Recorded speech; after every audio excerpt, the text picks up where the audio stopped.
Make sure you stay tuned to the end. We'll talk about 2 common mistakes people make that can cost you thousands of dollars.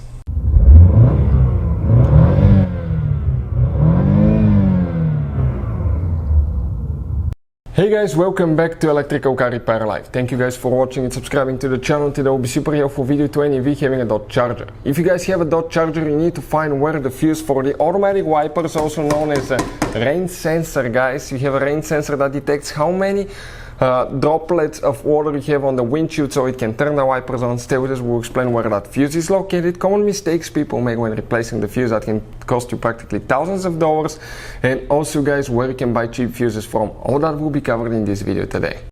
Before we start, let me just tell you a little bit about us, guys. Every single car we get here at the garage, we try to make at least 200 to 300 free repair videos. Why we do that? Because our mission at the shop is to save you as much money as we can. All we need in return, please subscribe to our channel, like the video, that way we can keep making these free videos.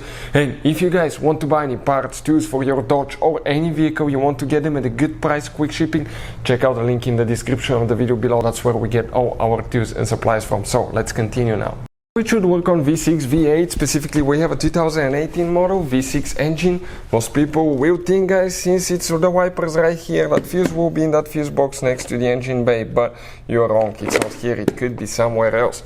Now, before we continue, let me just tell you one thing, guys. In some cases, after replacing a fuse, you may need to actually reset codes in your computer systems, in your dot charger and any modern vehicles nowadays. And tool like that will be super beneficial. Many of you requested information about good diagnostic tool. That's our recommendation. It works on almost any car you can think of, and it's a tool that can pay itself off in one-time use. Check out the link in the description of the video below. We can check current price and features, but it can access every computer in your car, read codes, delete codes, and see live data. Makes it super powerful. And some of these new cars may have up to different 50, 60 different computer systems, guys. So a scanner like that, it's a must nowadays. So you need to open the trunk. Once you open the trunk, you need to lift up the trunk liner. Once you remove it, guys, you're going to get to the spare tire and the car battery right here. 3 common mistakes people make. Now, it's recommended often when you replace fuses and relays to disconnect the car battery. Number 2, people do not know that, at least most of them, but it's very important which battery terminal you disconnect and reconnect first, so you can avoid damage to electrical system modules and computers.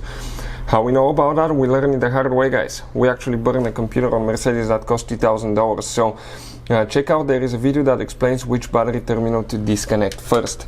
Right here is your fuse box. We're going to go ahead, pull up and remove it. Here is the fuses and the relays. This is mistake number 3 now here that we see quite often, guys.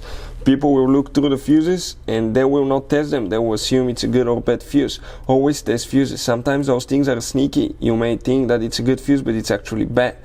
And we had multiple customers actually do that. They waste time, money on parts that they don't need, and all they had to do is test the fuse. So we'll put a link to a special video that will teach you how to test fuses, relays, and where to buy cheap fuses and relays from. Check out the link in the description of the video below.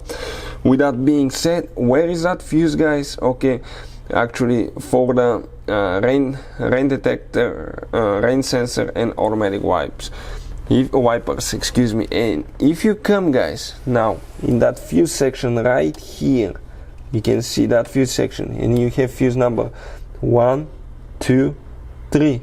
Fuse number 3, that fuse right here, 10M fuse, that's the one, guys. So I'll go ahead, grab it, pull it out. This is the fuse. Okay, we're going to grab a replacement one and push it back in. It's very limited room, by the way. Make sure you align it correctly, and don't forget, okay, after that, to cover the fuses. Hopefully the video will be helpful. Thank you for watching. See you guys next time.